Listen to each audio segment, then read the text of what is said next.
ازيكم عاملين ايه؟ وحشني جدا جدا جدا جدا. يلا بقى نبدأ نشاط كده ونبتدي مع بعض فيديو جديد، وان شاء الله مش هبطل ان انا انزل لكم. انا عارفة ان انا كل مرة بقول كده، بس يلا كده ظروف بتحصل بتخليني اغيب عنكم. حقكم عليا. المهم ان انتوا وحشني جدا جدا جدا جدا جدا. اللي اول مرة يشوفني ما ينساش ان هو يضغط لايك ويدوس على كلمة اشتراك علشان يظهر لكم كل جديد بنزله. وما تنسوش تعليقاتكم اللي بجد بجد ببقى متحمسة لها جدا، وببقى نفسي ان انا اتابع معاكم كده كل حاجة. البت كارما بقى ورنزة قالوا لي يا ماما عايزين مكرونة بشاميل. رحت ايه، قمت وقلت يلا يا بت بلاش كسل، نقوم نعمل ايه مع بعضينا مكرونة بشاميل. المهم ايه، رحت حاطه ميه على النار، حطيت فيها شويه خل. معلومه، الخل ما بتخليش المكرونه تلزق، يعني بدل الزيت. تمام. وحطيت فيها ملح وسبت الميه تغلي، رحت نازله بالمكرونه. المهم ايه، لقيت عندي بانيه في التلاجة، رحت مطلعاه قطعته شرايح كده زي ما انتم ما شايفين، بس غسلته كويس ونقعته في ليمون ودقيق وملح، ورحت مقطعاه شرايح زي ما انتم كده شايفين. طبعا المكرونة ما ينفعش ان انتوا تسيبوها تلزق، ولازم تقلبوها كل شوية. تمام. رحت جايبة 3 بصلات قطعتهم علشان خاطر الفراخ. طبعا هتطلع لي بقى حربوقة من النص تقول لي ايه ده نفس الطبق اللي كان فيه البانيه. ايوه يا حربوقة، احب اقول لك ان انا غسلته اكيد قبل ما اقطع فيه البصل.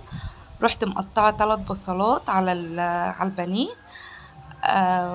ورحت كده ايه، المكرونه خلاص اتسلقت، رحت شطفاها.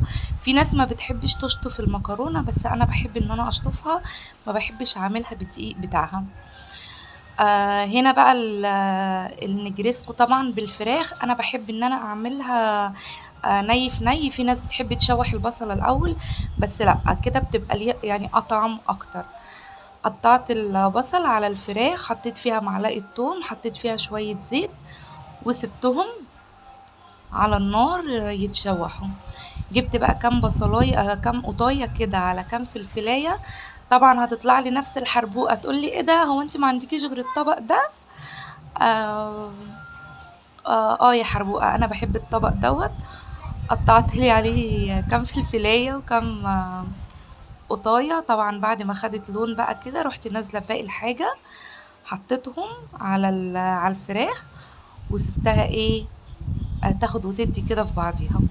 هنا حطيت معلقتين ملح، وحطيت شوية سكر طبعا علشان حاطين قوطة علشان الحموضة.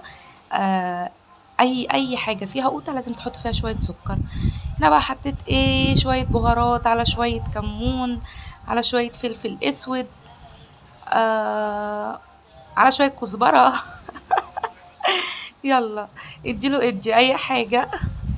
المهم ان هي في الاخر طلعت زي الفل. مكعب ماجي. بجد بجد جربوا الطريقة بتاعتي دي، والله العظيم بجد مش هتندموا.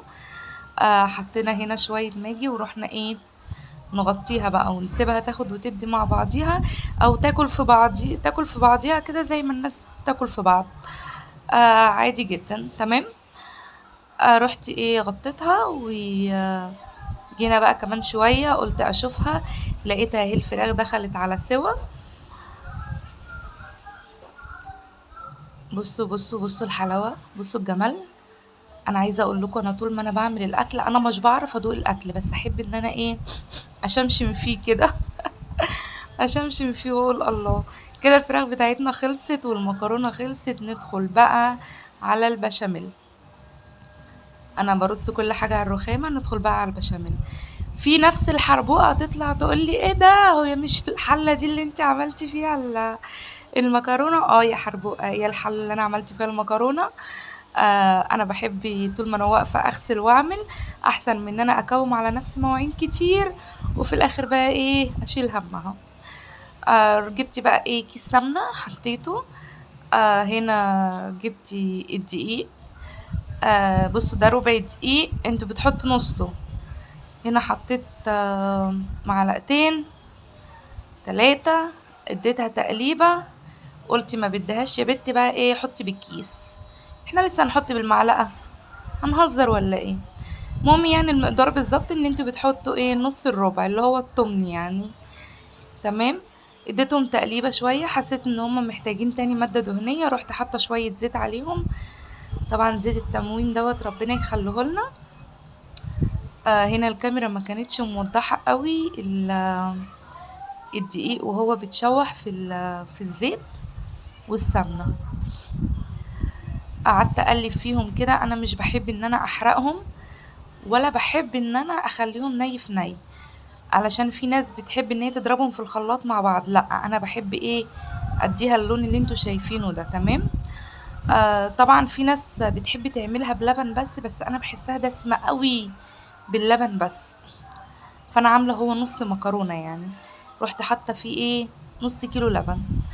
فايه بقى لقيت عندي ايه في التلاجة، شوربة فراخ. قلت زي ما حطيت نص لبن، بدل ما احط مية احط مكانه ايه، شوربة فراخ. بس ما اقولكوش على طعمها، بجد بتفرق والله العظيم، بالشوربة بتفرق جدا جدا جدا جدا. اهو جبت الحلة، رحت حاطة ايه الشوربة، رحت منزلاها كده. هي كانت في التلاجة. طبعا البشاميل انتوا عارفين لازم تقعدوا تقلبوا تقلبوا تقلبوا تقلبوا فيه لغاية ما يدي القوام بتاعه. انا مش بحب اعمله تقيل قوي ومش بحب اعمله خفيف قوي. هنا هنحط مكعب ماجي، بحب جدا اعملها بالماجي،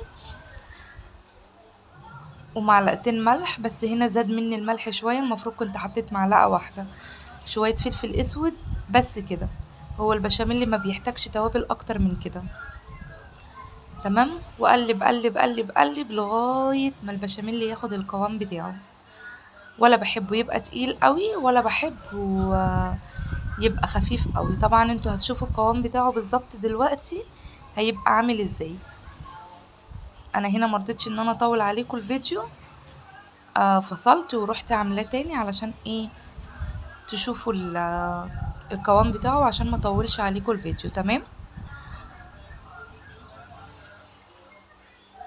طبعا لازم ايه تجيبوا من الجناب كده علشان خاطر ايه ما يلزقش ولا يكلكع في بعضه. طبعا انتوا فاهمين. هنا بقى ستات البيوت بصوا كده، عايزه اوريكم ازاي هنختبرها. ستات البيوت طبعا اللي لسه متجوزين جداد، لازم تتعلمي يا قمر انت وهي البشاميل عشان ما نتفضحش. واللي ما بتعرفش تعمل بشاميل وبتكسل، بصوا لازم نعمل الاختبار دوت بظهر المعلقه. تعملي البشاميل طول ما هو مش بيرجع تاني في بعض، يبقى تمام كده، البشاميل اللي معاكي ناجحه. طبعا انا هنا بنقص البشاميل اللي هحطه فوق الوش، وجبت معايا المكرونه. نقصت البشاميل فحطيت بقى باقي المكرونه في البشاميل، وهقعد اقلب فيهم كده. انا بحب احط المكرونه والبشاميل سخن، علشان طبيعي المكرونه بتبقى مسكت في بعض، فلازم البشاميل ايه يفكها. هنا هبدأ بقى ان انا ارص البشاميل، هحط طبقة من تحت وطبقة من فوق مكرونة. في ناس بتحط طبق المكرونة وفوقيها البشاميل واللحمة وفوقيها البشاميل او الفراخ، ويحطوا مكرونة تاني. بس لا، انا بحب اديها ايه تقليبة كده في بعضها، طبعا بتبقى احلى بكتير. هنا بقى هنزل بالتحفة دي اللي كان نفسي بجد تدوقوها معايا. طبعا دي طريقة الشاورما الفراخ، او طريقة النجرسكو. هي يعني ممكن تاكلوا الفراخ كده من غير مكرونة. ممكن تعملوها كده بالعيش بقى وطحينة واديله ادي. والله بجد كان نفسي تدوقوها معايا وتقولوا لي والله مش عارفة ايه، نفسي نفسي نفسي حد ادوقكم اكلي كلكم. تمام. هنا بقى هنبدأ نرص الطبقة التانية من المكرونة.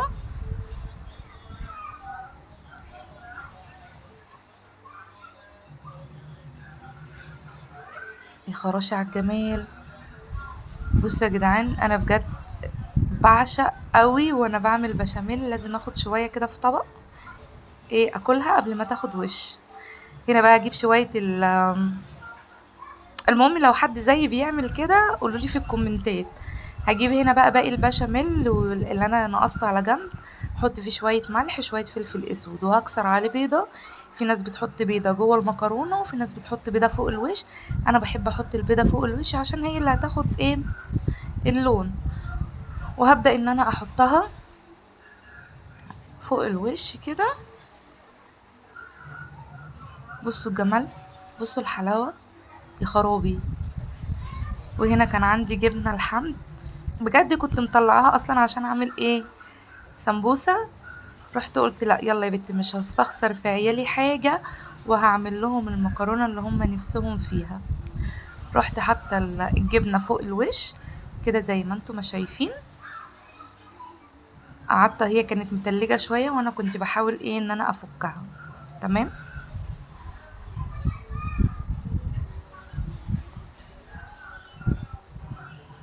انا مش عارفة بجد، انا وانا مش مبينة وشي ليه، مكسوفة منكم ولا حاجة، مش عارفة. المهم بقى نبدأ ندخلها الفرن الجمال دوت، وهوريكم شكلها بقى. بصوا الجمال، بصوا الحلاوة، وجنبيها شوية سمبوسة بقى، وايه، تحفة تحفة تحفة.